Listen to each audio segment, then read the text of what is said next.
Hello and welcome to the Last Word on Spurs. We hope you're keeping very safe and well.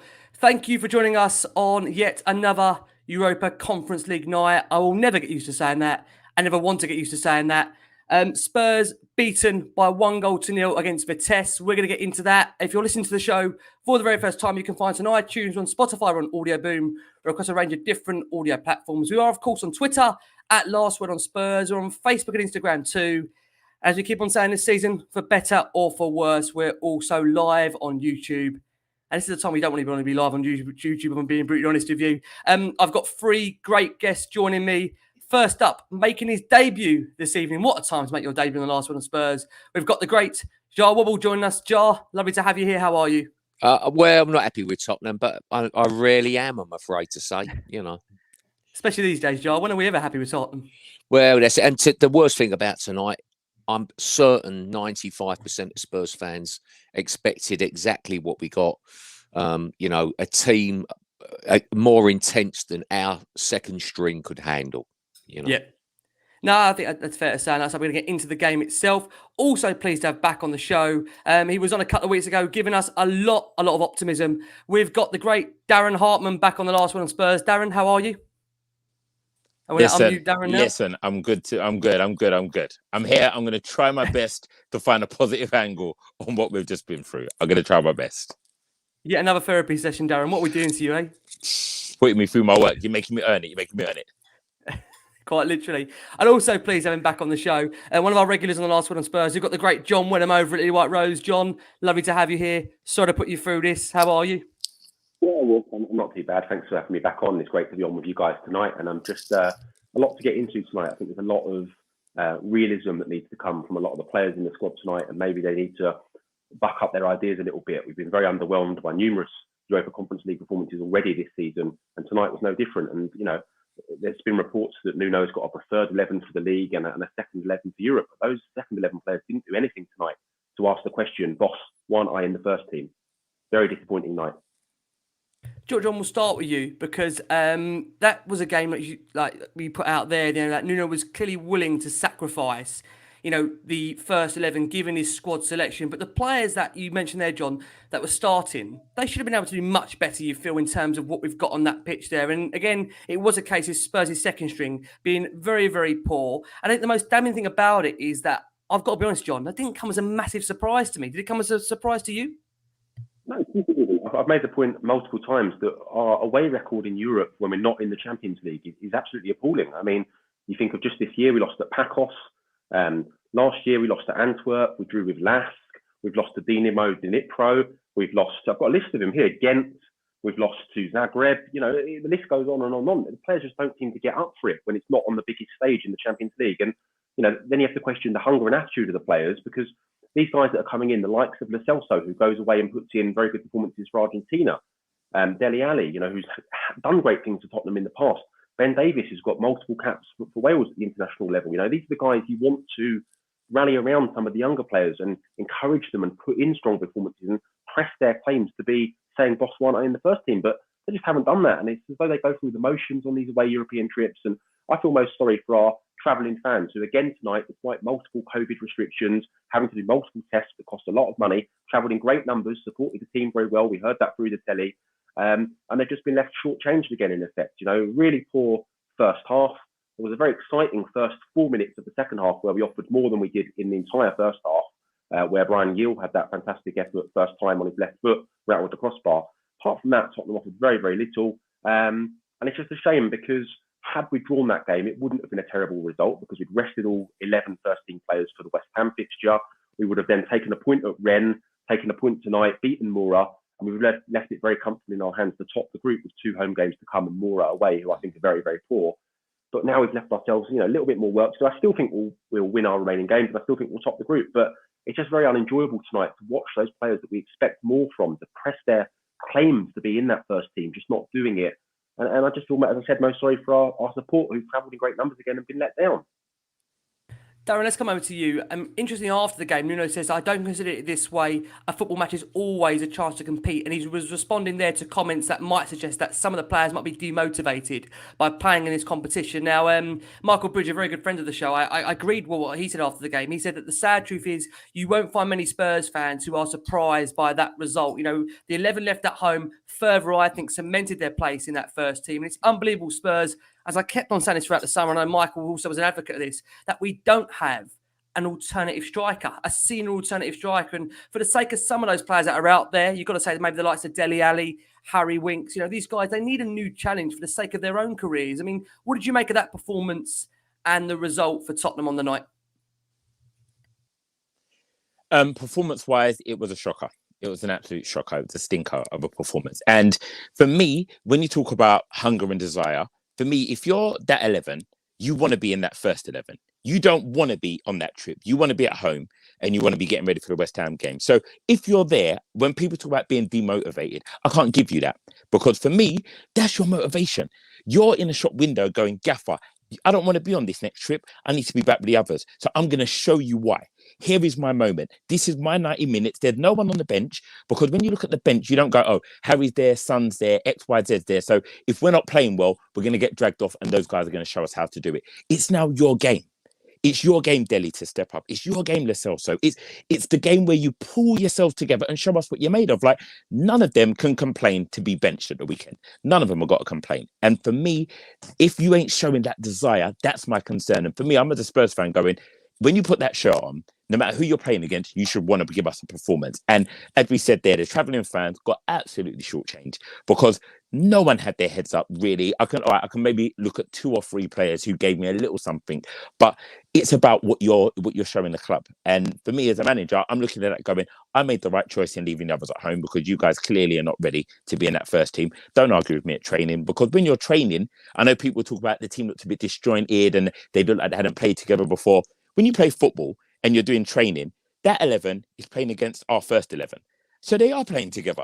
They understand each other. They're learning with each other every day on that training pitch. So they shouldn't be foreign to each other in a game like today. But they looked very much like they didn't know what they were doing. And that's down to them. I can't put that on the manager. I've got to look at the 11. Yeah, do you know what, Darren? It's hard to disagree with a lot of what you're saying there. I think in the past that we do often go at the manager. But, you know, at some point, the players have got to take a huge amount of responsibility. They are the ones on the field. They are the 11 selected. And like you said there, I just think that should be their motivation. Like you said there tonight, you know, they don't want to be in this game. They want to be preparing for a West Ham away game where they want to raise their game. They want to show their class in the Premier League at the best competition in the world, maybe some would argue. Jah, let's come over to you. And I feel so sorry to be putting you through this on your debut. So please accept my apologies. But with the group and the fixtures to come, you know, I still think, Jah, that starting 11 there was more than good enough, you know, to go and get a result tonight. But, you know, some of these senior players, they're showing exactly why they're nowhere near Nuno's Premier League starting 11. You know, there was no, for me on the night, when you look at it, there was no real sustained pressure, no real comfy spells of possession. There's no real goal threat. You know, we're constantly crowded out because of a severe lack of movement off the ball. And just overall, it was such a pretty grim watch. Can you give us any kind of hope? Or is it just a case that, you know, this 11 there, what we see is a fringe 11, and we have to ultimately accept that this team that's been meshed together are all just, like I say, not that particularly interested in this particular competition? We've gone backwards. Obviously, we've gone backwards in terms of recruitment. We've lost Dembele, and we lost Ericsson. And we've got Lo Celso and Dembele. Now, Dembele might just, please God, be starting to come good. Played very well up at St James at the weekend. Lo Celso, who I really like the look of at Betis, you look at all the YouTube cameos of him, really looked the part, looked like a very versatile guy, player, as he shows with Argentina. But with Tottenham, I'm starting to get very frustrated with him. He comes into the game in fits and starts. As John said, you know, he was very involved when we had that good 5 minutes early on in the second half when Gil hit the bar and Bergwijn was played through and just made a terrible decision to turn and run into the defence rather than take the guy on the outside, the fullback, you know.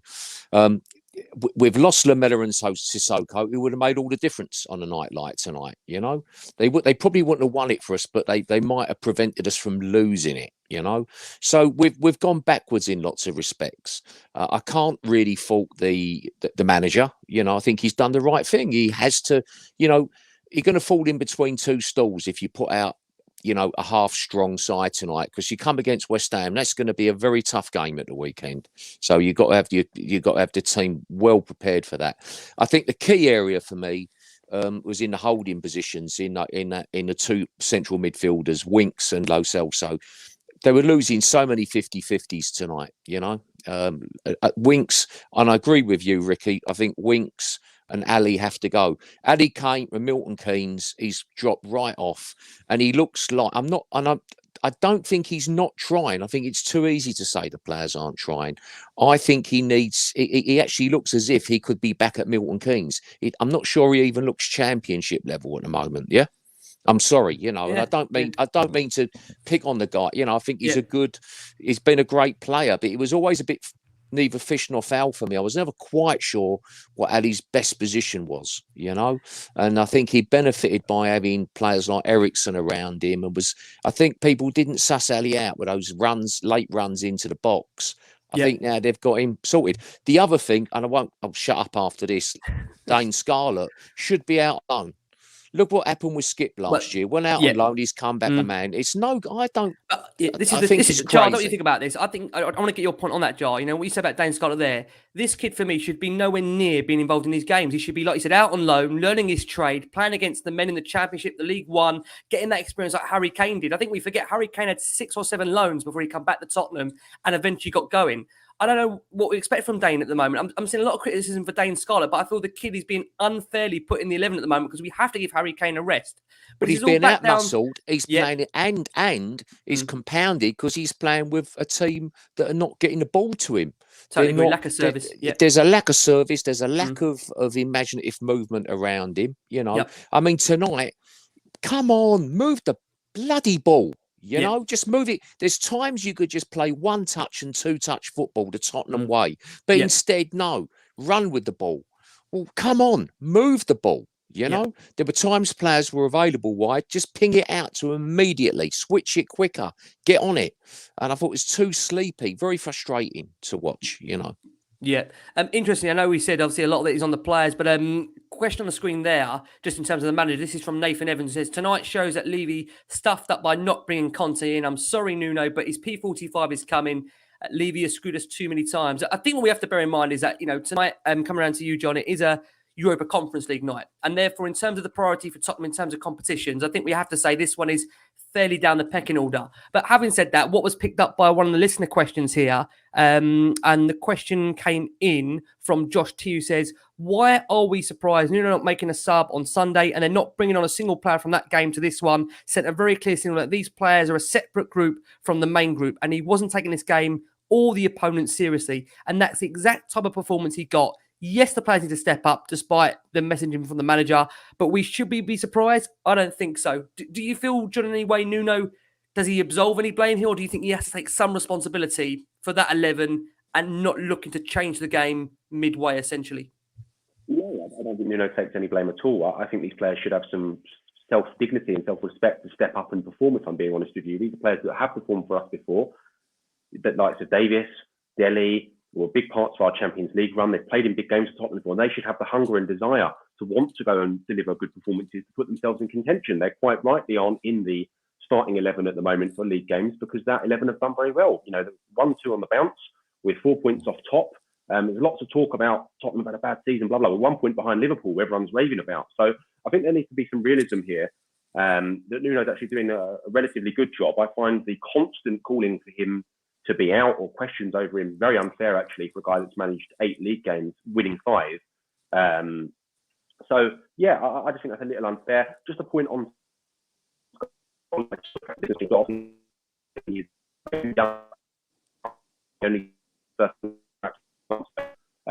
he isn't actually eligible out for loan yet.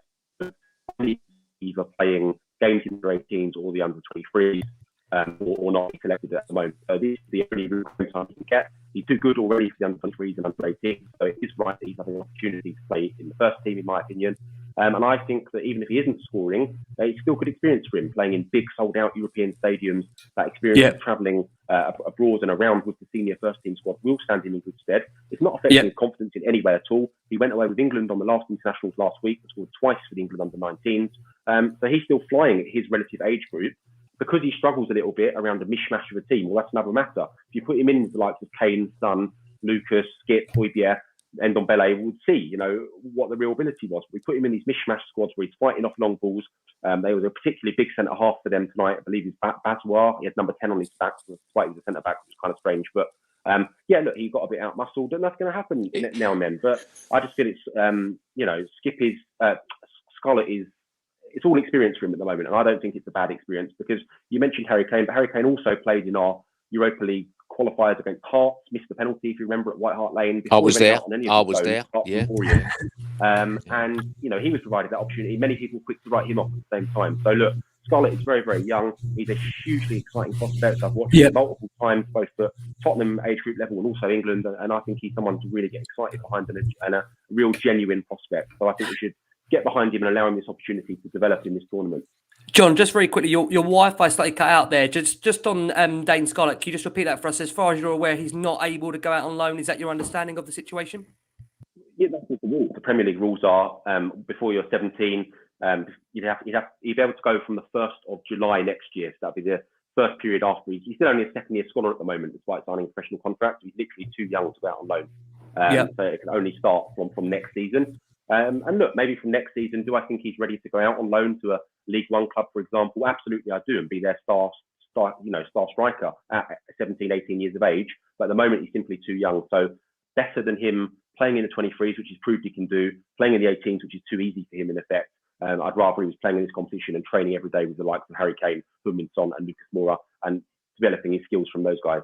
Do you know what's also, Darren, coming over to you, I think, again, when you have a night like this, it's very hard to try and find perspectiveness because, again, Spurs, November 2017, Spurs are beating European champions Real Madrid 3-1. May 2019, Spurs are reaching the Champions League final. And then October 2021, Spurs are sitting at the moment third of the Conference League, scrapping away for qualifications against a side. In reality, let's be honest about it, there shouldn't really be much of a competition there, but there is. Is it hard sometimes to find a balance when we've had such a decline over the last couple of years? It's hard, but it's a reality check. And I think that is what this does for us as Spurs fans. It's a real reality check. We are not the team, the squad. We're not in the situation that we were in when we was in the Champions League final. We have had a mass deterioration. There has been a lot of change in our squad. And it's being real with it and also being real with the project that we're now facing. This team needs a rebuild. We've all know it. We've all been saying it. And tonight, highlight it. Paradici will be sitting there with a notepad going, we need them out. We need to start moving these players out. Where can I start doing the shopping? Where can I start getting them out? Who's on the phone to Newcastle? Do you really want Winks? We can give him to you. Let's make a deal. Let's start making these deals happen because we can see where the problems are. And as we say, Dame Scarlett, just on him, he's a great prospect, absolute great prospect. And I think nights like tonight for him are going to be massive learning curves, getting hit hard, getting bullied like he got in moments of today. That is a good learning curve for him. And as he continues to grow, he will hopefully progress into the striker we need. But it also highlights that we need a number 9. He shouldn't have to be fully exposed. We could have gave him 45, taken him off, brought someone else on and have that conversation with him going, do you see what happened there, Dane? This is what was going on. So we learning in that way. It shouldn't be Kane coming on, but it should have been someone else. But this is all part of that learning, all part of us as Spurs fans, just being real. I know people are still talking about, I read the comment about Conte. If Conte came in, he still got that squad. Let's just be real about it. He still got that squad. He would have done exactly the same thing and rested the 11 that he wanted for West Ham and played the other, and we'd still having the same conversation. So I think we've got to shift our heads away from looking at our manager and giving him grief. I laugh whenever I see the league table right now because people are talking about how bad our season is, how rubbish we are. We're 5th, ladies and gentlemen. We're 5th, playing appallingly. 4 points off the top. I mean, it's and a couple of points. You look at it really. We're above Man United, and listen, I'm not saying that everything's perfect with Nuno because it's not, and there's still a lot of work to be done. And we know, as you said there, Darren, it is a rebuilding process. So it does feel like we're in this rebuild for a number of years, and hopefully we'll get out of it at some point. This transitional period. John, let's come over to you. Nuno, as we know, he made a total of 11 changes to this game. We saw the likes of Galini come in between the sticks for Lloris. We saw Tanganga, Rodon, Sanchez, Davis getting the nod in defence. He kept faith with that 4-2-3-1 formation, which he utilised in recent weeks. We saw Harry Winks, the Celso make up that midfield too. Stephen Bergwijn, Dele Alli, Brian Hill as the attacking trio. Just playing ahead of them was Dane Scarlett, of course. We saw youngsters Dylan Marcandy, Noel John, Jack Clark, Brooklyn Lions Foster named on the bench. And I think that just shows you the nature of the squad he took there. Was there any real surprise for you, Jar, that he didn't go a bit stronger? Would have fielded a more couple of senior players? No. I think I saw some stuff on Twitter that there was some announcement or something had been made about the training, and I thought straight away, right, he's made his decision early that he's, the West Ham game's a big game. He's starting, and I think as much as anything, he'd want to keep that first team squad together to go through specific training. It looks like he settled wisely on a 4-2-3-1 now, rather than trying a 4-3-3, which I think I've got a feeling he might have been a little bit pressured into doing that by the likes of Paratici. He might have pushed him a little bit towards that way. We're now back to the 4-2-3-1, which suits these players better. I was open to trying the 4-3-3. We're back to 4-2-3-1. Let's face it, that 11 picks itself now. It picks itself. The only fringe players who can get a look in there, Gill is worthy of coming on the 70th minute against West Ham, possibly. Rodon, I've got time for. I haven't seen him do anything terribly wrong. The keeper's adequate. Can't really. I think he's only made that one mistake where he pushed the ball out. Yeah, that one flap so far. Yeah, so far that I can recall. Tanganga done okay tonight. I think he did well, but there's no one really knocking at the door. Lo Celso will obviously feature. He will. He's the fringe player nearest to that starting 11. But I'm not surprised. We've really got a rebuilding job on our hands now, obviously. And I think to get impatient with the manager's crazy. The only time I really worried about Nuno was away to Arsenal. Agreed. I just the lack of a plan, the lack of a couldn't structure. see what was going on there. I mean, that was unbelievable. But yet again, we come back to what John said earlier, and what everybody thinks. That the players, surely tonight your senior pros get together, Ali and Davis and Lo Celso, and say, come on, let's shut this crowd up. Yep. Let's get out there and let's get hold of these youngsters and support them. Let's, and at least be completely committed with the 50-50s. Typical Tottenham. I've had, I'm 63. I've had years of watching Tottenham second best away remote. In 50-50. And that's got to be down to a kind of belief and commitment, I mean, by the way, tonight, I thought the ref was fairly poor and got worse as the game went. I think I don't know what you're finding, Jar. I feel in this competition, it's not only just the standard that's poor. The refereeing has been really poor in this competition so far. It was a foul on Winks near the end when he done his nut. The guy caught him late. He was every time they were playing every trick in the book, and the ref was believing it. But I was at Palace the other week saying, when you're so kind of heartless, lacking such heart, you end up with even the ref. Well, you'll have nothing coming from the ref. Everything goes against you. It's so pitiful. You got nothing about you. So even the ref, you got nothing coming. And that was what it was like in that last half hour against Palace. It was awful. The irony is on the refereeing, I think we got away one very, very early because it looked like a clear penalty for Vitesse as Hill chopped down Wittek. I mean, I was. He got the ball. He got the ball. He got the ball. To be fair, you reckon? I thought I only saw it the replay in real time. Wasn't slow mo. I thought he got the ball. But maybe I'm wrong. Maybe he went through the man to get the ball. But I think he got the ball. It just looked very, when you make that decision to do that, I just think you're always giving the referee an opportunity. Like we've said here, because of the standard of the referee has been so substandardly poor. Yeah, you're right. Why give a referee a decision to make? And before we come back over to John, just going to give a flavour of some of our listener statements that have come in. Nicky at Highland Spurs, who's actually watching right now. Nicky, he said, didn't expect much, to be fair. A very distorted second string loss away in Europe. Not a lot of team chemistry, not fluid, hard to be judgmental when they hardly kick a ball. Squad needs injection of hungry players to push to a first 11. Hammers, here we come. Ben Taylor says, we can't blame the selection. There were a decent amount of players out there. They had no chemistry together. Dele looked allergic to the ball. Hill, Bergwijn, and Celso were bang average at best. What is the goal this season? Are we going for this trophy? We're going to come on to that, actually. How important is this trophy for us?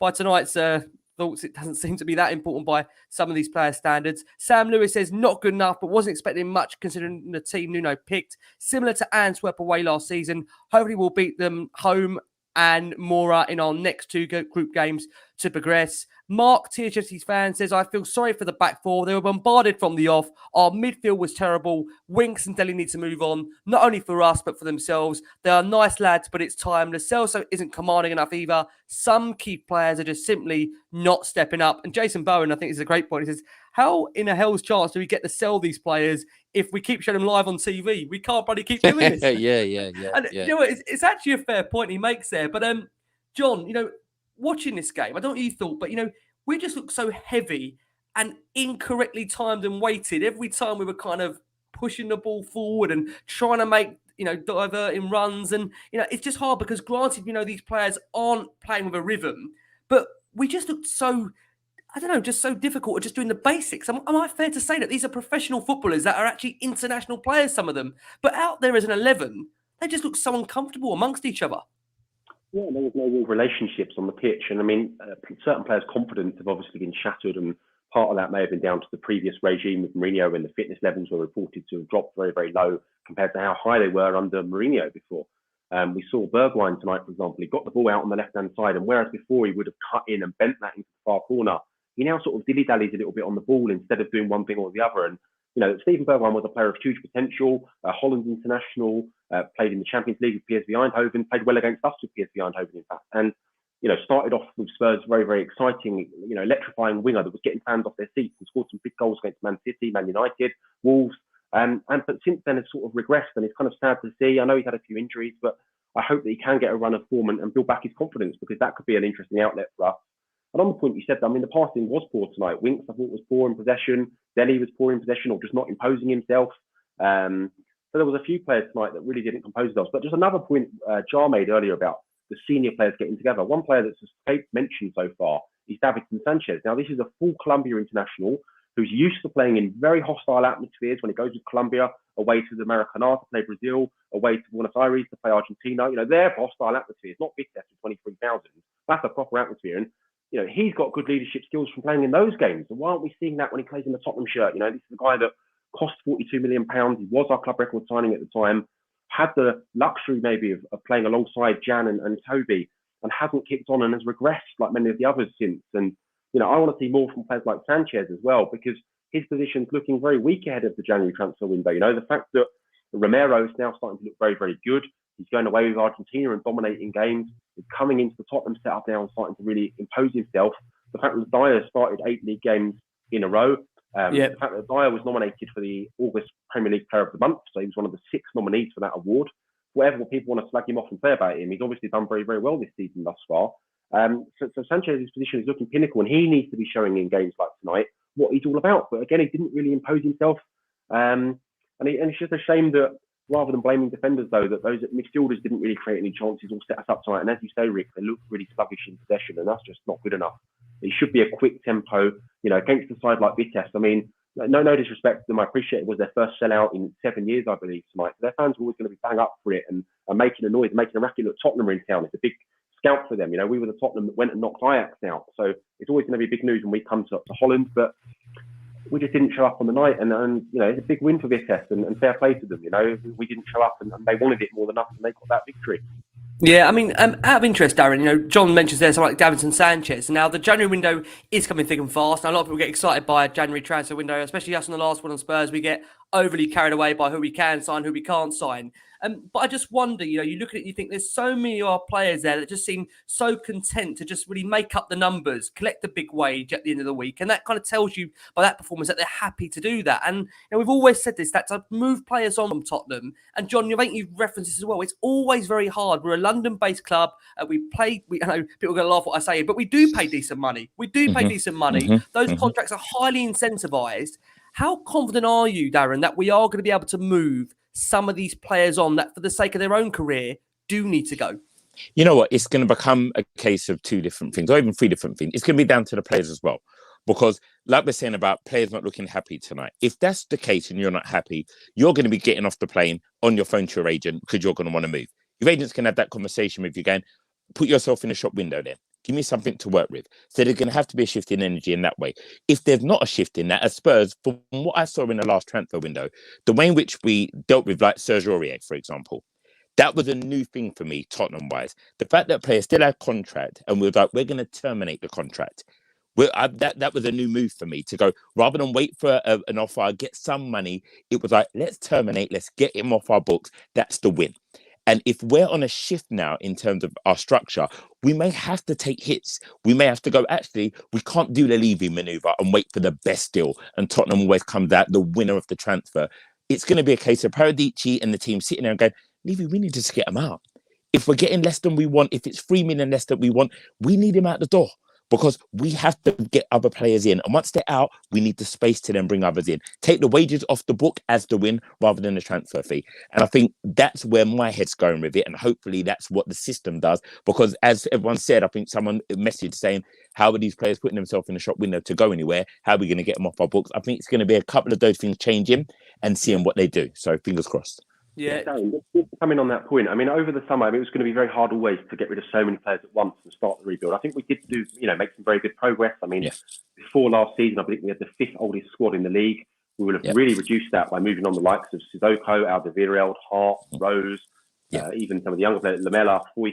So we did start the process, and obviously, hopefully it can continue in January. It's a notoriously difficult window to do deals in, but you think the likes of Newcastle coming in with money. I hear they're looking at the likes of James Tarkowski, Jesse Lingard. I mean, should we be approaching Newcastle via intermediaries, via good lawyers, via agents, saying, look, if you're looking for English steady Eddie players, we've got a few of them. You mentioned Gary Winks earlier, but also Dele Alli could be another one, And we could get the ball moving with that. But also Matt Doherty, hugely experienced Premier League right back, who, for whatever reason, hasn't cut it at Tottenham. I was just hugely excited when we got him, but he's been very underwhelming. He's now third choice, and rightly third choice, because he's done nothing in the Tottenham shirt.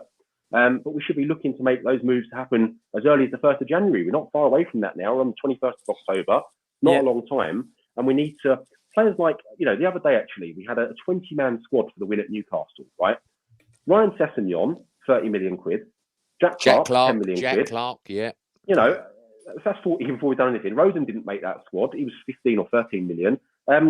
And Doherty, I mean, that's like 65, 70 million pounds of holidays. He didn't make a 20-man squad. This is an extended Premier League bench of 9 now, and they're not making that. So people say we've got a small squad. Well, we don't. We have got internationals that don't make the squad.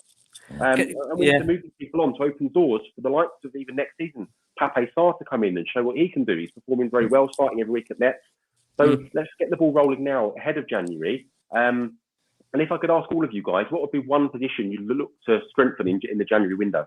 Well, I think I'll answer that very quickly for me, and we'll go round and I'll start next. But for me, we can't have a season where we've got one senior striker at a football club. This is Tottenham Hotspur Football Club. We're relying on Harry Kane, a guy that, no disrespect to Harry, he wanted to go. He didn't want to even be here. And we've got the one senior striker, and I think it's so unfair on Dane Scarlett, where I'm seeing a lot of criticism for tonight. For him, he's a young kid. He's not really had the chance to go out on loan, which, John, obviously you've told us now is there's a restriction on doing so on that.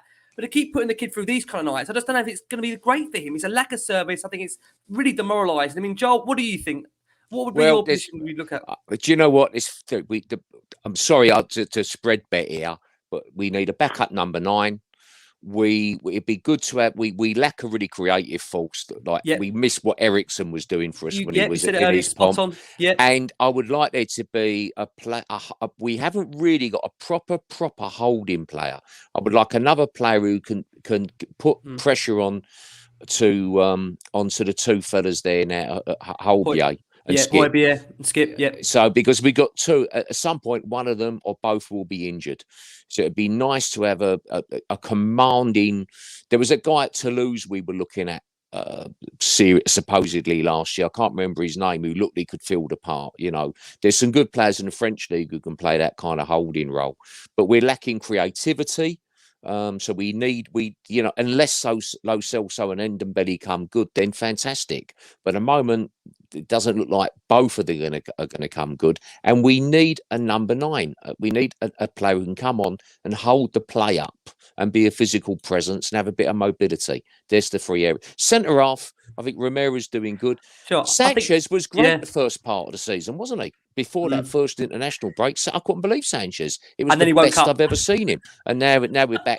Even tonight, I didn't think he was terrible in the first half. Second half, he started to worry the hell out of me, you know. Yeah. And it's something I didn't think of mentioning him as a senior player, John Point. Which is like, yeah, I didn't, did I? I should have done, but you don't somehow, you know. I tell you, another who gets an easy ride, Davis. I think Davis has been very poor. I get criticised all the time, Joel. For me, I always say, you know, John, we laugh about this. I mean, I always say, Gentle Ben, 6 out of 10. You know, at the moment, I'm not sure we can give him a 6 at the moment. The way it's he's going. not 6. He was 6 out of 10 when he was left years back ago. cover.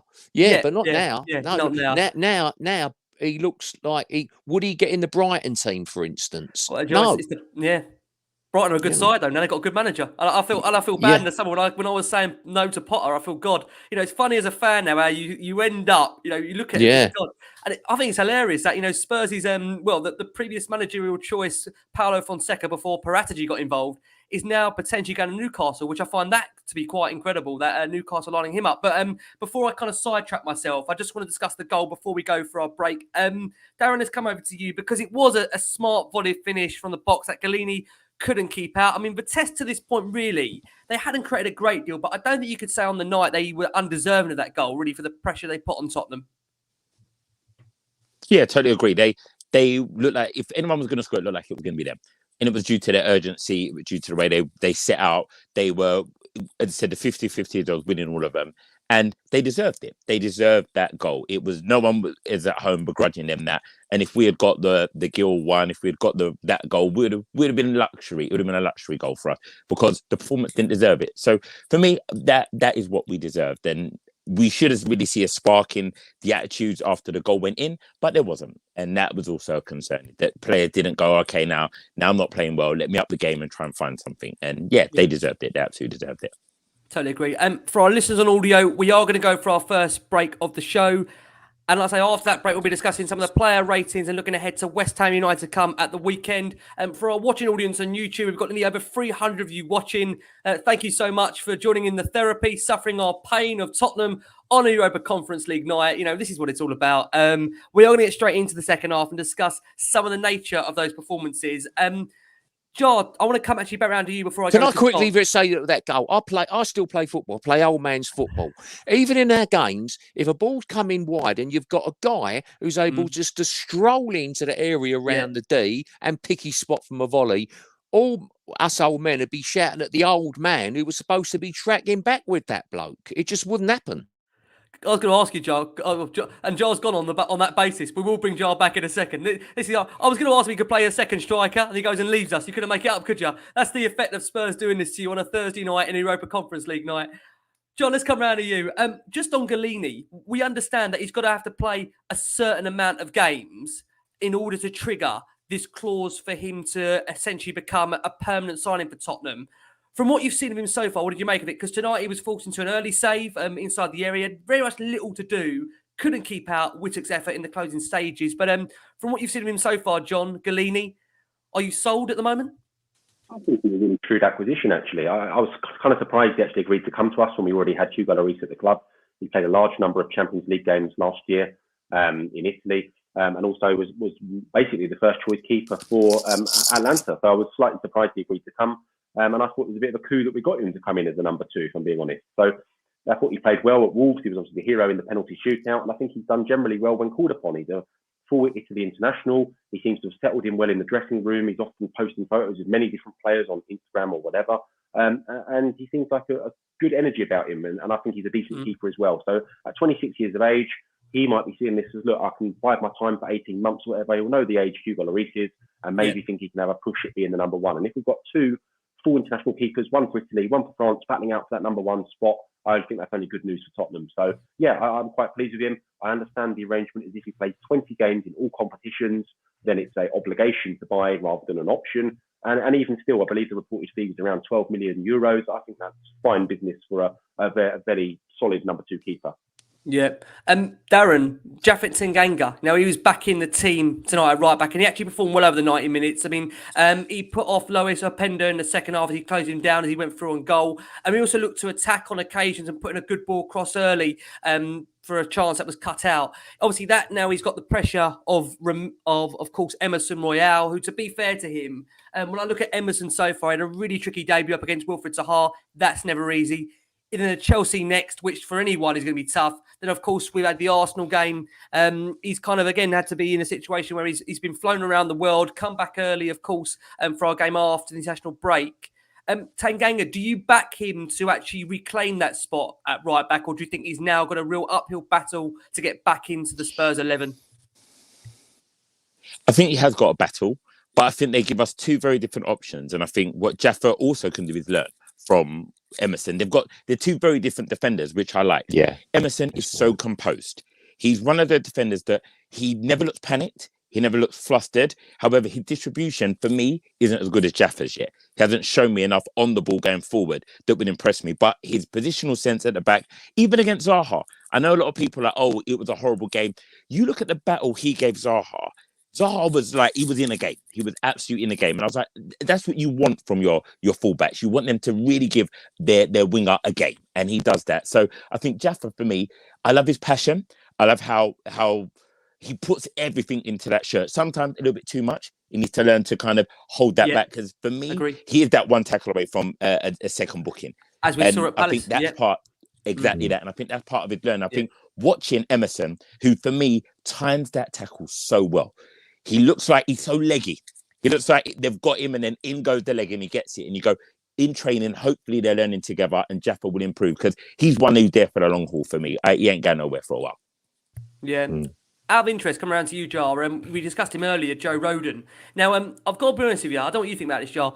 When he's watching Eric Dyer in the last few weeks, he must be asking to himself, what do I need to do to get in this team? And I've got to be honest with you. You know, we are going to come around. I promise, Darren, we're going to come around to you on this point as well because I know it's a very heavy topic in terms of Spurs' central defenders. Of course, you know, we were delighted in the summer by the signing of Christian Romero, and the point I always made is that look, it's all great bringing in Christian Romero, this transformative defender, but if you're not going to give him, you know, a centre back next to him that's of equal quality, I don't see much point because Dyer, I understand he's a leader. I understand he's vocal. I understand he's popular in the dressing room. But ultimately, there's a mistake in him every single game. And Joe Rodon, from what I've seen, given his chance again tonight, I thought he produced a good block to deny a Pender on the hour mark. He defended well at times. I think he was very unfortunate to be on the losing side.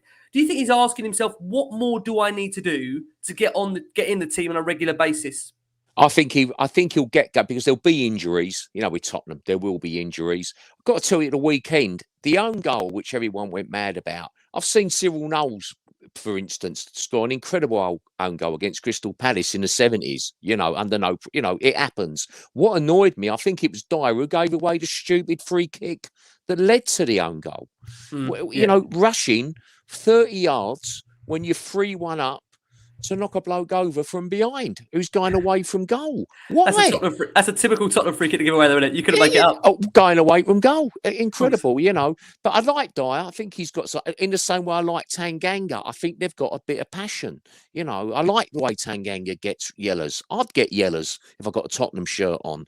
I'd want to stick the nut in if I'm playing for Tottenham because I love Tottenham, you know. And I like Dyer. I think he's got an edge. And I think Rodon's time will come. I think it will come, and it will come probably before Christmas. He will start to play in these big games, and then it's down to him to cement his place when he comes in. You know, I think he could be very complimentary with Romero, who's also got a bit of an edge and also likes to rush 10 yards to tap people's ankles. You know, he does.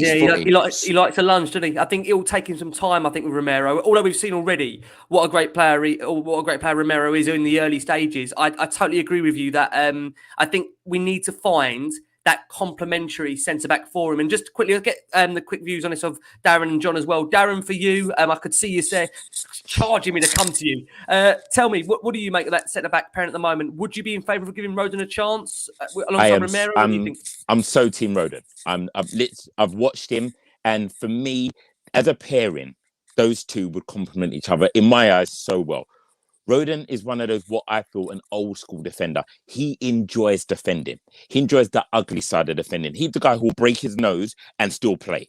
I like those kind of defenders. And I think him next to Romero, who is that cool, calm, confident defender, those two as a pair, you don't want to come up against that. They've got pace. They've got positional sense. They win it in the air. They're going to give you a battle up there. A man like Lukaku ain't going to be happy when he sees two defenders who want to muscle him.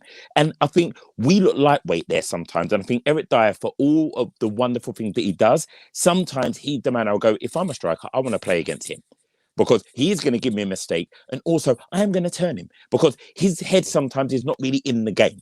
And you watch Rodon, and he is in every second of the game. He is in it. You watch him, even when you get a close-up of him in tonight's game. We were losing. You could see how angry he was. I like that. I want to see a centre-half who is angry about the result and going, I want to do something. When we had the last free kick, and for some reason they dilly-dallied, and Lo Celso did a shot cross. Well, just watch Rodon. If you want to go back, just watch Rodon. He's livid because he's gone, put it in the box and I'll do it. I want to do it. And those two, for me, gold. I've said it here, gold. I love it. John, let's come around to you. The topic of debate of centre-backs, John, it's one that's been highly discussed because, again, you know, sometimes when we had that prime centre-back pairing, of course, the telepathic partnership of Vertonghen and Alderweireld, you know, at that time, I don't want to say we didn't know how lucky we was. We did know we were very lucky. We did know that we were so lucky to be blessed by watching those two guys out there week upon week. They had such a great partnership. And, you know, it's like any great partnership. It's sometimes very hard then to find those two players to replace the outgoing. I think Spurs have really struggled with that. I'm confident Romero will be that guy in terms of part of the jigsaw. I'm just really unsure in terms of that next partner next to him. For me, it could be Rodon. I know a lot of people feel even with Rodon, you know, it's still very young. I mean, what do you think, John, how that centre-back pairing is going to develop throughout the season? I'm going to play devil's advocate a little bit here. It'd be boring if we were all speaking off the same hymn sheet. So what I'm going to say is, I'm going to say this. Joe Rodon did have some Premier League games under Mourinho. He made a huge mistake at Chelsea on his debut, having looked assured for the majority of the game. Missed a header that could have led to a goal in the last minute of the game. He made a mistake at Brighton. He made a mistake at Liverpool. He's a young defender who's stepping up a league to the Premier League. He's looked very good when he's played for Wales, and he's looked good for us in games he's played since. But slightly unfair, I feel, with this idea that suddenly Dyer's going to come out. Dyer started all 8 league games. Dyer's obviously the preferred first choice along with Romero at the moment. And as I mentioned earlier, Dyer was nominated for the Premier League Player of the Month in August. I just feel like at the moment that is the first choice pair. And I agree that Dyer does have this thing where he can look very good, but will make one mistake per game. And sometimes that can cost you in a big way. But for now, I feel like maybe playing next to Romero and his ability and his skill is rubbing off a little bit on Dyer. And maybe Dyer is, you know, getting rid of some of those mistakes that have blighted his career at centre-half so far. He's been unlucky in not really knowing what position he's playing, whether he's been a central defensive midfielder, a right-back as he was on his Tottenham debut, a centre-back. He's been moved around a lot, and his utility might have cost him instead of establishing himself and gaining experience and pedigree in one position.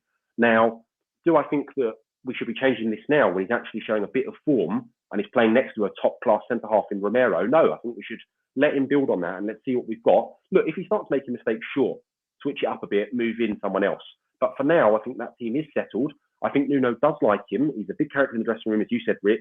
I think the fact that he speaks Portuguese and has that sort of Portuguese style to him because he grew up since he was 4 in Portugal does play into his hands with the managers, as he did with Mourinho as well. It seems to take an instant liking to his style, demeanour, the way he carries himself probably.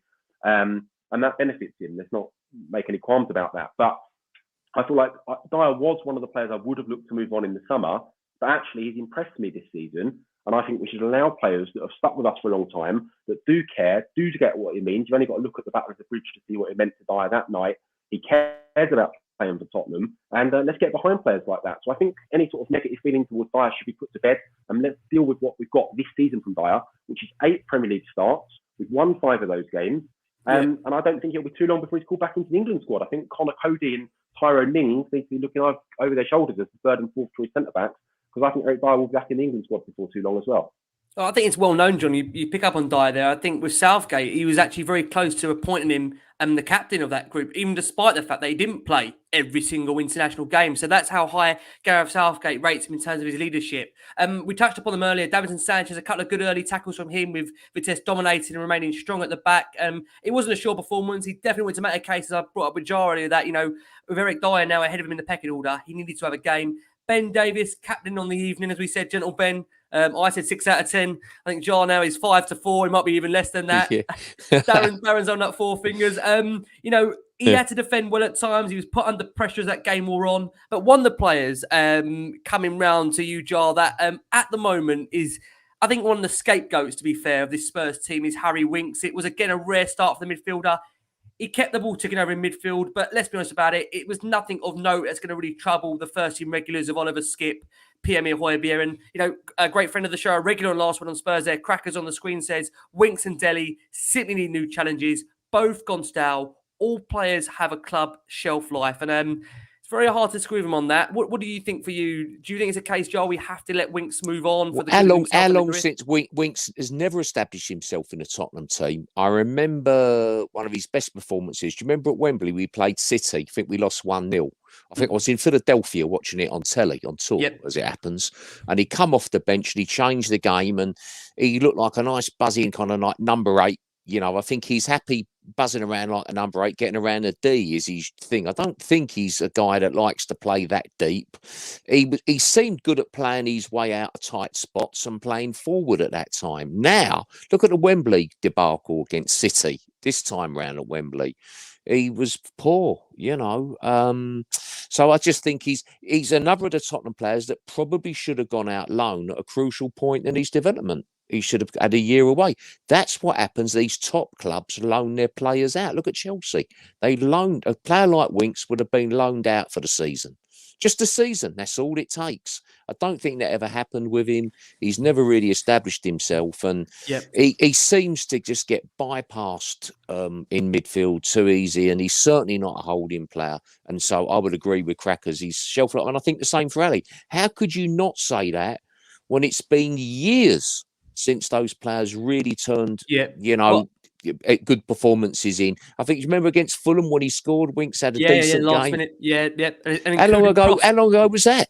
Yeah, it is. And just on Dele Alli, coming over, let's go to Darren on this, Dele Alli, because I think, again, with Ali, he struggles to really make an impact on proceedings despite playing actually in his favoured number 10 role. And again, he did very little when he was on the ball, just didn't look at the races. Many will say that's, again, another opportunity wasted, where Dele, to be fair, at the start of the season, Nuno was giving him the opportunities. He was playing in much more of a defensive midfield role where he was requiring a lot of running, a lot of box-to-box play there. And you just feel for Dele now, the elation when Dele was not getting in the team in the last few weeks, fans were, delighted by the sounds of it. I'm talking about, a general, it's hard with Twitter to actually say that, but, the Twitterati of Spurs were delighted to see Dele not getting in the team. And tonight, to put it brutal, Darren, he had 9 duels attempted, none successful. Wow. With Dele, what does the future hold for Dele Alli for you, Darren? Is it again a chance with Dele we need to try and move him on in January? Or get him alone, maybe? I think getting Dele alone could be something to restart his career. I think with Winks and Dele, I have the same problem. Is where do you play now? Do they even know? Like, what is their best position? Because you look at Dele, and he has been played in his what we believe his favourite position, being just off Harry, so he's involved, he can arrive late, and he can be around the box. It didn't work. You play him as the holding midfielder so he can get touches on the ball. He can be involved in the game, build himself into it. Doesn't work. Defensive doesn't work. Winks exactly the same. You go, where is your best position? Do you know? Because as a fan, I don't know. As a manager, how do you know? So for me, it is about either getting you out on loan and going like Lingard did at Man United. Go out on loan, find your spark, come back to us. Or it's a case of go out and find your new home.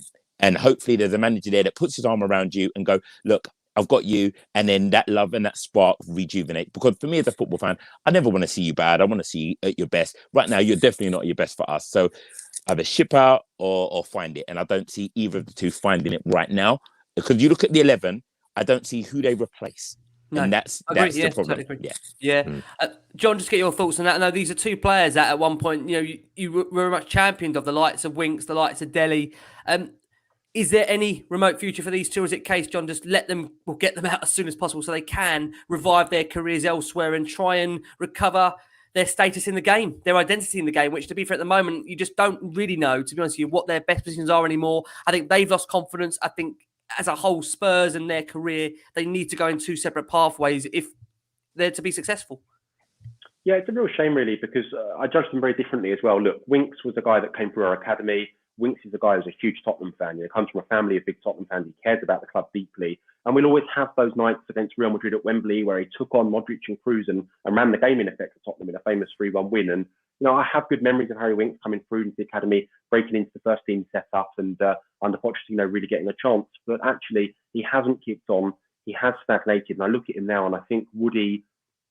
where would he actually go? At Southampton, would he get in? Well, no, they've already got Ward-Prowse who's better than him. Would he get in at Burnley? Possibly, So that's the sort of level, I think, with Harry Winks. I just think he hasn't quite made it or established himself at Tottenham, which is a shame for him.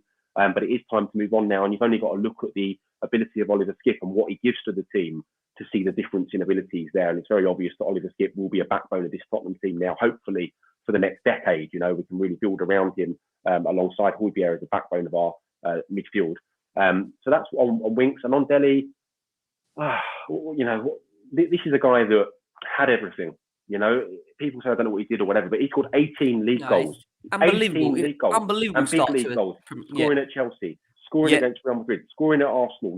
He's a big game player, Dele Alli. United, he's scored against United as well, Yeah, United at Old Trafford. Liverpool, he's scored against Liverpool, Rick. So that is a serious generational talent. People use that word too easily now. But someone that came onto the scene so young as he did, back-to-back PFA Young Player of the Year. And I find it incredibly frustrating how his career has stagnated in effect. This was a guy that was worth 150 million at one point. He was the hot prospect of English football. On his England debut, picked it up from 35 yards at Wembley, blasted it past Hugo Lloris in the France net. This was the boy, the player.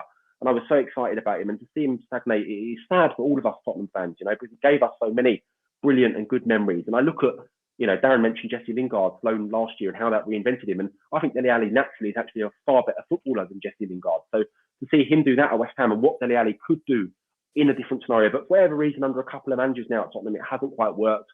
And I don't think it is going to work at Tottenham, sadly. So I think he does need a move and possibly a permanent one. I don't think a loan with him is going to, come back to Tottenham at 26. He'll be looking at, he wants a change, something fresh for him. So I think it's fair that we do let Dele Alli move on and rediscover his love for the game. He's given us so much as fans for only £5 million, compared to some of the money we've wasted on absolute dross over the years. That was money very well spent. Huge credit to David Fleet and the recruitment team at Tottenham that got that over the line. People are quick to scout the slate the recruitment at Tottenham, but that was a phenomenal business, for a guy that was at one point, as I said, worth 150 million and would have walked into many teams across Europe. It's a shame. I also think another issue with Dele is his distractions away from football. I think you've only got to look sometimes. Some of the people who post pictures on social media, they're the sort of big promoters in Dubai, Ibiza, Essex, that sort of crowd. I worry about the people he's in with, basically, and the distractions that causes away from football. If there was a way that I could get him to just live with Harry Kane and copy his life, that's what I would do. But I know it's not easy like that. Harry Kane's not a babysitter. I would have said that, John, up until this time. I'm not sure I wanted to go be Harry Kane now if he's not that committed. But I totally understand the point you're making. Of someone wanting to show their ambition, Of course, totally agree. But just on Dele Alli, it's a real shame actually that it's come to this. But I think it is best that he moves on from Tottenham. He reminds me of Martin Peters, who was called the player ahead of his time. Had the propensity to ghost in at the far post, the way Ali does. But in certain games, big game, he got 4 goals away to Man United.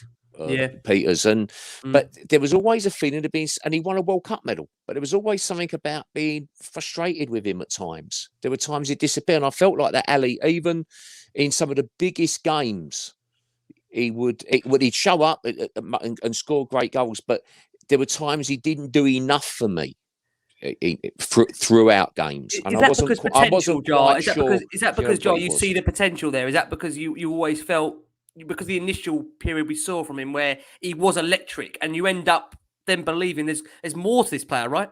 Well, in even when we were doing well up near the top of the league, in some of the big crunch games, our top players didn't quite do enough, which is why we haven't won anything. So when it comes to the very biggest games, including Harry Kane, the finals and the semi-finals, the likes of Ali and Ericsson, even to an extent, would disappear a bit. And so they just don't do enough. If you're going to be a real top player, you have to do more than that consistently. You have to do more than score 18 goals. You have to assist a load more, and you have to show up you have to be consistent and show up more. you know. And I'm afraid it was the same in the biggest games for Eriksen and Harry Kane even. I don't know what the answer to it is, and I don't know why Dele Alli's faded away, because I like him. I think he's likeable, you know, and he's a star somehow. So I look at him tonight and just think, what's happened? And sometimes in life, sometimes people go off the boil. You know, it happens. You know. Yeah. On a point there. Yeah. If I may. I mean, we've talked at length about, you know, why can't Tottenham win things? But we've had those opportunities. You know, we reached the Champions League final. Just last season, we reached the League Cup final. Multiple FA Cup semi-finals. 2 other League Cup finals in Poch's time. 2 genuine league title challenges. We've come so close. So what is it that stops us getting over the line even once? Yeah, that's it, John. It's mentality. It's surely mentality, isn't it? Because you can't pick it. It's all as individuals, which means if it's a number of individuals, then it's a collective thing. You know, it has to be some kind of collective psychology, some real lack of belief. You know, look at that semi against Man United when we took the lead. I think Valley, wasn't it? Eriksen put the ball in. You know, in great goal, and then you know, just sloppy defending, lack of belief, and Sanchez scored, you know, and all that for them, and that was it. Very strange, you know. I've always said with Spurs, Jah, and I'm sure some of you guys, I just think mentality at Tottenham that hasn't been strong enough. The players that we've had there, it should be, but it's just one of those things. A player I want to discuss, actually, a question on the screen there as well. That's on Stephen Bergvine. That's from Alan Brown, who says another player that's impressed at the start, but has really stalled when given his opportunities. Well, Darren, coming over to you, he was back in the lineup for this game here. It was the first time since his injury at Rennes in September. He had little to do in that first half down the left-hand flank, but he looked a little bit more lively after the break, but wasted a quick break when in a favourable position. It would have done him well to get some minutes in the tank. Stephen Bergvine, where are you now on that for you, Darren? Does he come back into Nuno's first 11? Has he got to earn that opportunity? Thoughts? I wouldn't put him straight in. For me, with him, he needs a tap in. The guy needs a tap in. He needs one that comes off his bottom and goes in. That's what he needs. He said this on the last show. He just needs that confidence goal. That's all he needs. I don't know if you watch the training footage. He is phenomenal in training. He's all light. He's relaxed. When he gets into that final third, you saw it today. He had a moment, and the decision making there was not the one. And he goes, please trust yourself. And he needs to find that. If he gets that scrappy goal, I'm telling you, he kicks on. Right now, he doesn't deserve to get in the starting lineup. For me, what Mora's doing, what Son's doing, what that unit is doing right now is building something that is looking like potentially a solid front four.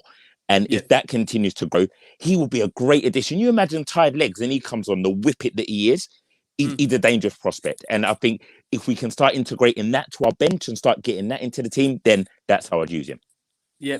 Joe, I just want to come back round to you if I can. A player that gets a lot of headlines at the moment, maybe not for the right reasons, in a Spurs shirt, and that's Giovanni Lo Celso. Now, an Argentina shirt. You speak to Argentina fans, I think he's wonderful. They love him. Messi adores playing with him.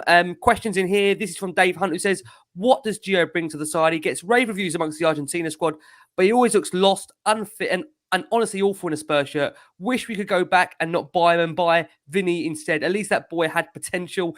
Seth says, honest and serious question. Does anyone still rate Lo Celso highly enough to be a first-team regular? Or have we all seen the unfortunate light that he's nowhere near the Eriksen replacement that we thought he would be? Thoughts on him for you, Jah? Well, he's had some injuries. I must admit, I've got very frustrated with him recently. I think those international week breaks really wound me up, because he goes off. We've never seen the best of him, and he goes over there and really performs. Then he comes back and he's kind of off the boil again, like tonight. And tonight should be a game where he absolutely gets it by the scruff of the neck and runs it. He should have enough in football terms that we don't even talk about physicality. We just talk about how he run with the ball and how he moved the ball quickly and made the right decisions, but didn't happen. At least now we know we're playing 4-2-3-1 at Tottenham, and we know that he's going to play in one of those 3 positions behind the striker. Whereas up to now, we weren't sure if, with the 4-3-3, if he could fit in with that system. He technically can handle being a holding player, I suppose. But I think in the Premier League, you want him behind in those one of those 3 positions behind the striker, probably rotating. I think he'll come through. Is my gut feeling, especially being Argentinian. They've got something about them. I've got no worries about Bergwijn. Bergwijn's fine. He's just had a bad injury. Remember, he was great. Was it away to Wolves this year? He was, you know, looking good. I think he'll be okay. Yeah. He'll be good. And I think, you know, yet again, he'll fit well into that 4-2-3-1. So I've got no worries about him either. Ndombele's the guy that I would love to see him come through. Of course, you know? we all do. He's a player, you know. Yeah.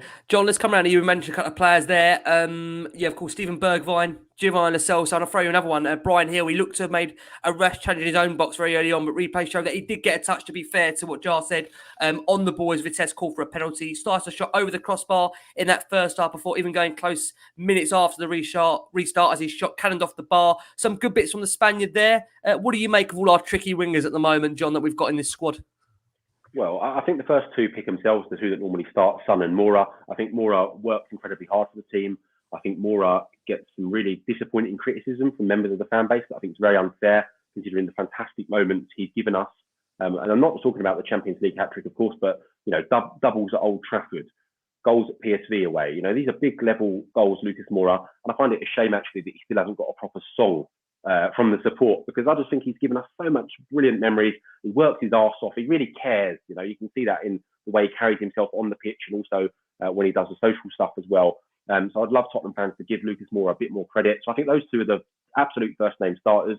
And then, I think Bergwijn will come good eventually. I think he's got good pedigree to him. I think he started well at Tottenham and been unlucky with injuries. And then I think Brian Hill was an exciting young signing. I think a bit like Pape Sarr, who was kept on loan. I think Tottenham saw an opportunity because of Seville's financial issues to really go in there and get their young star prospect. And they got that deal done. And I think that's one that we'll look at in years to come as one that's hugely beneficial. He's now already a full Spain international. So that shows his international reputation's already there. And it's not easy to get in that Spain midfield. I'm really excited for Brian Hill's future. He had a shot tonight that was similar to one he did in the Olympics, actually, where he also rattled the crossbar, I believe, in the semi-final of the Olympics for Spain this summer. So I think that's going to be a weapon we can utilise, his long-range shooting on that left peg, because for somebody quite small and diminutive, he seems to get a lot of power into his shots. And then obviously the other sort of criticism gets thrown at him in the minute that he needs to bulk up or he needs to put some weight on. Well, Luka Modric didn't need to put any weight on when he came over here. If you've got it, you've got it, right? Yeah. Spot on. So he settled in. He didn't grow at all, Luka Modric. Came in as a skinny little guy he was, and he stayed with that. And he brushed people off the ball, no problem at all, and then done it at Real Madrid as well, and became one of the best central midfielders of all time. So, look, with Brian Hill, I'm not sure his final position will be. Maybe he'll move and develop into a number 10, or maybe a central midfielder as well. I look at someone like David Silva, and I see some similarity there, and I would love him to be even half the player David Silva was, because then we'd have a serious player on our hands. So, I think he's going to be an excellent signing, and I think he's one that in the future years we'll look back on and think, well done to the recruitment team again there, getting a real player on our hands for 25 million plus Lamela, who we wanted to move on anyway because he was on big money. And very quickly, John, Lo Celso, yay or nay? Where are you with Lo Celso very quickly? I'm still a nay, I'm afraid. I mean, we're 3 seasons in now. This talk of coming good, well, when? You know, it's not as though this guy we've just got straight from Argentina and South American football. He played in La Liga for Real Betis. He played in Ligue 1 with PSG. So he played around big players before. You know, this settling in period thing for me is run dry now. We spent £45 million on the guy. I want to see more. I want to see more right now. You know, I don't want to see these passive performances going through the motions, giving away possession. He has moments, and he's obviously got technical ability and quality, but I want to see it in a Tottenham shirt. I don't want to hear about, he'd be amazing for someone else, or he'd do this for someone else. Do it for us. You've had 3 seasons. We've waited long enough. We paid good money for you. I want to see something from you now. He's not half the player Eriksen was, because if he was, we'd be doing all right.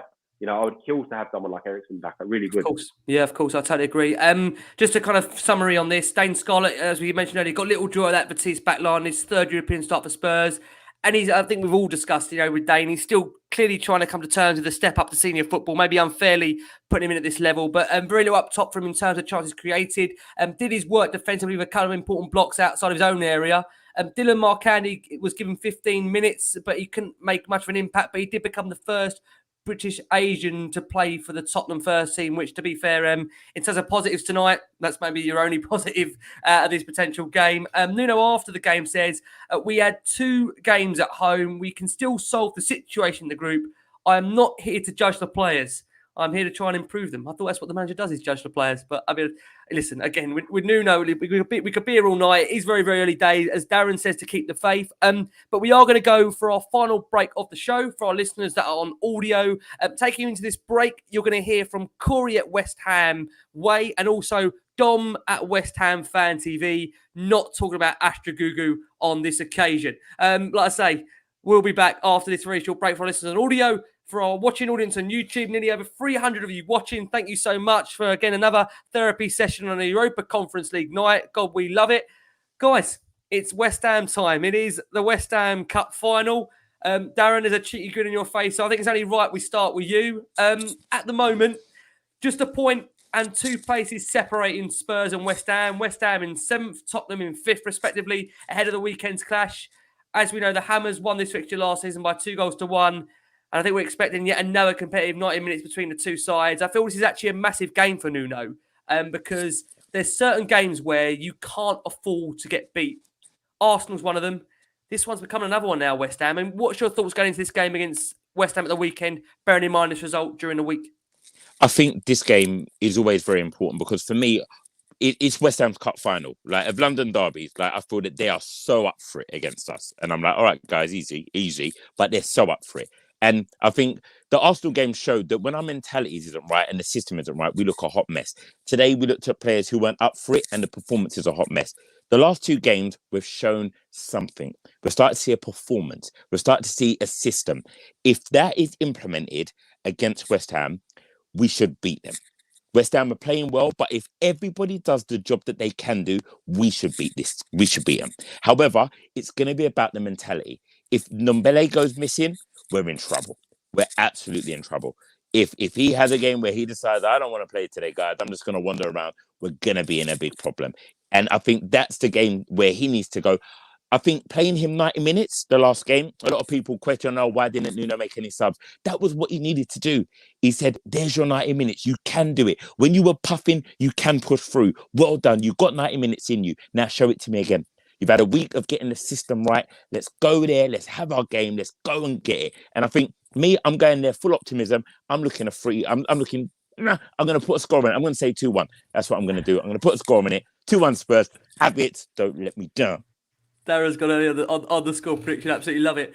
Jar, coming around to you. West Ham, they won 3-0 in their Europa League fixture tonight. That means for them, they've got 9 points out of a possible 9. A really strong start to the group for them, that Europa League. But quite interestingly, they've actually been beaten at home in both of the 2 Premier League games that they've played immediately following the Europa League action 3 days previous to that. So we hope that trend will continue. How confident are you, Jar, going into this game? Any nerves at all, bearing in mind we saw obviously that display against Arsenal, the Palace, the Chelsea London derbies. This again is another massive game for Nuno, isn't it? I think Jar is actually starstruck by that question. Sorry. Yeah, it's freezing up. Sorry, mate. We might do that on. But it's now working. It's now working. My head. Sorry, my head tells me they will come out the traps, West Ham, and they will batter us, and we'll freeze, and it will be 3-0. Something like that, 3-1. Really? Son to get a late consolation. That's what my head tells me. My heart tells me Ndombele will show up. Skip and Holbier will be absolutely determined, and they'll get in and about West Ham. And Nuno will say, somebody in the dressing room should say, Moyes will be laughing, saying all they've got to do is get amongst us today, and we're gonna wilt. Yeah. We're going to fold. We're going to melt today. Are we going to melt? No! Let's get out there, And that's what my heart tells me. And the Ndombele will give a masterclass. Oh, yeah? I hope so. He'll give a masterclass. Yeah. And Harry's back on form again, and so I'll go with West Ham United 1, Tottenham Hotspur 3. That's my heart talking. All right, my head tells me 3-0 to them, but there you go. Don't listen to your head, Jay. Yeah. It's a bad thing. Don't listen to the head, John. Don't listen to the head. John, let's come round to you. I know that for you, this is one of the games that you do look forward to. Anyone that's West Ham listening to this, that's not to say it is our cup final here, just to be clear. It's an important game for the fans, John. And when you look at the case this season where, as we discussed, defeats to Palace, to Chelsea, to Arsenal, I don't think Nuno can afford to, have a bad performance here. We need to go and get some form of positive result. And we know that West Ham will be sweating on the fitness of the Czech duo, Tomáš Souček and Vladimir Koufal, with both injury doubts, whilst we know Mark Noble and Ryan Fredericks, they're both going to be facing late fitness tests. How important, John, is our attitude going into this one? Because I think we all know, this is what frustrated me about the Newcastle game at the weekend. Anyone could tell you, Newcastle have just been taken over, the fans are going ballistic, everyone knew that start was going to happen. Everyone knew Newcastle were going to fly out the blocks. And it's almost as if we read the script and we started the game for them the way they wanted it. It was just bizarre. So how important is that attitude going in from minute one for you? Yeah, as you guys have touched on, West Ham is always a massive game because, in effect, West Ham don't play their real rivals. Their real rivals are Millwall. They don't get an opportunity to play them in league games. They've built up this, rivalry with us, in effect. And it makes it very difficult for us. It means 3 times a season now, we're somebody's biggest rivals. We go down to Stamford Bridge, they hate us, sing about us for 90 minutes. Win the Champions League, they sing about us. Arsenal hate us, and rightly so. They are our proper rivals. And West Ham has become a bit of a Essex versus Hertfordshire, Tottenham, West Ham rivalry going on there. And, look, it's always hot down at West Ham. It was my favourite ground, actually, Upton Park, the old Upton Park, the atmosphere, you had them above you, that side and that side. They were right on top of you, atmosphere-wise. It was a great little stadium, Upton Park, and I used to love going down there. And a number of last-minute Tottenham winners there were absolutely sensational. So, yeah, West Ham way, always a good atmosphere, big, ferocious derby. They'll be bang on it. I think West Ham, fair play to them. They've recruited exceptionally well. The 2 lads you mentioned, Kufau and Souček, very underrated players, walk into most Premier League teams, actually. Kufau, solid 7 out of 10 right back every game. Souček controls the midfield, pops up with vital goals. I don't know what more you want. He's got a really good physique about him and frame and good attitude as well. And their other signings, I don't remember the last bad signing they've made. The likes of Fornells has settled now and become a very good player. They've got Michael Antonio leading the line very well. Declan Rice in the midfield, as you mentioned. Kurt Zuma finding this summer on the back of the Champions League from Chelsea. Dawson's been huge for them as well, yeah. Yeah, Craig Dawson, who came in on loan as a kind of joke figure and immediately demanded the respect of the squad. And then the biggest praise actually has to go to David Moyes. This was a guy who was written off as some kind of meme after his spell at Manchester United, but actually did outstanding work at Everton, getting them into the Champions League and building them up as a squad.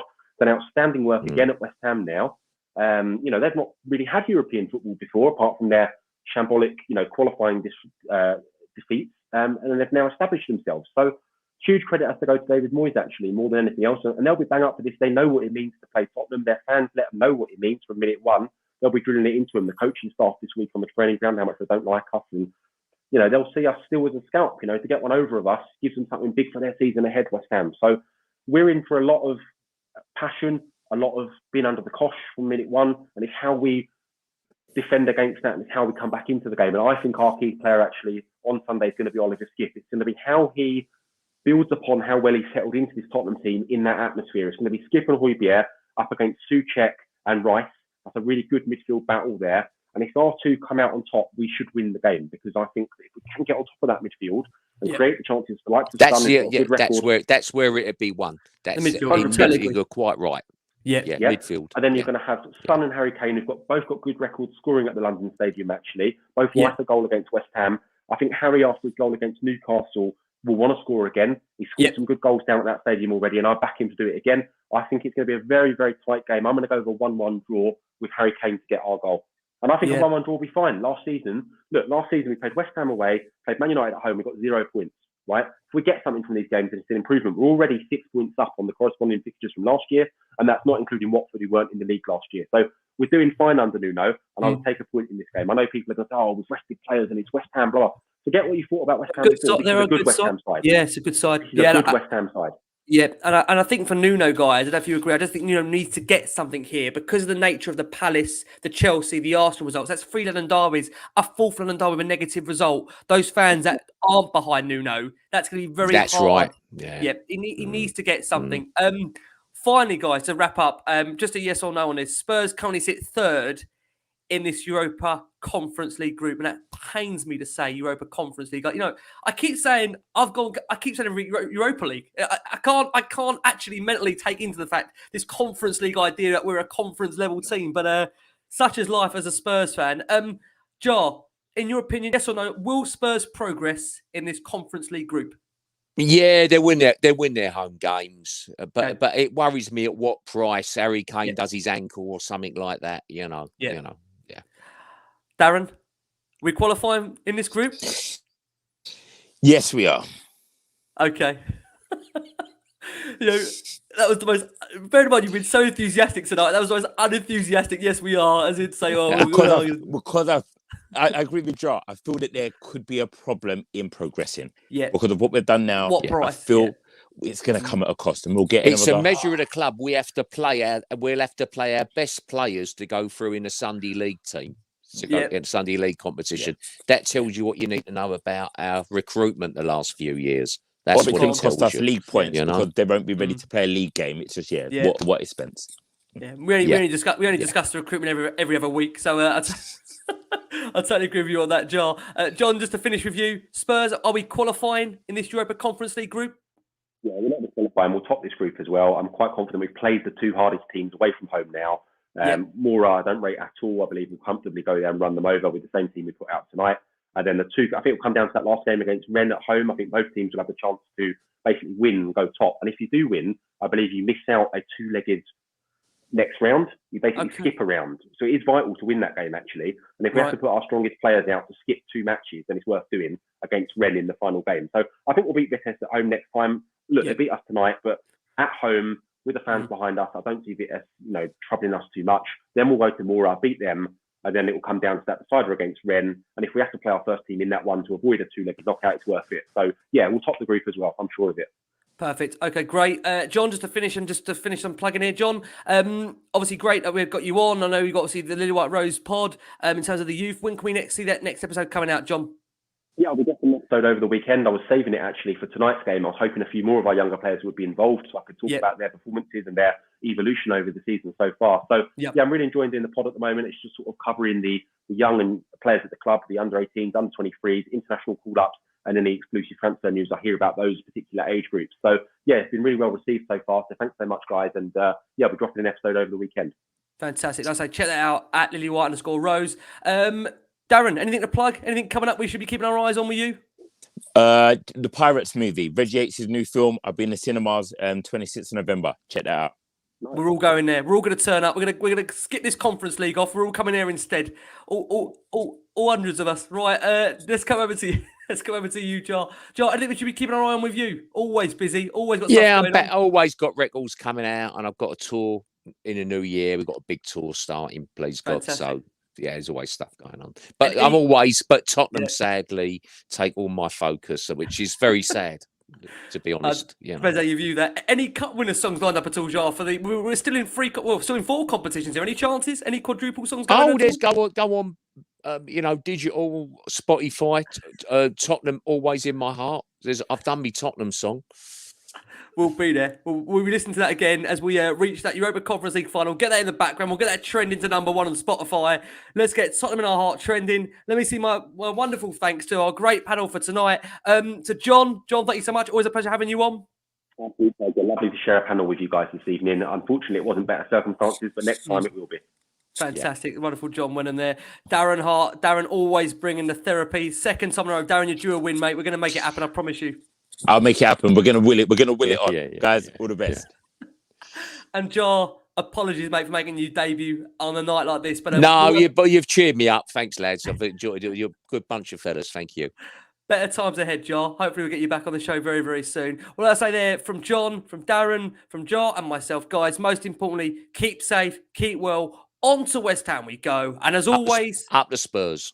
Taken away by the wonderful Jah Wobble. Come on, you Spurs.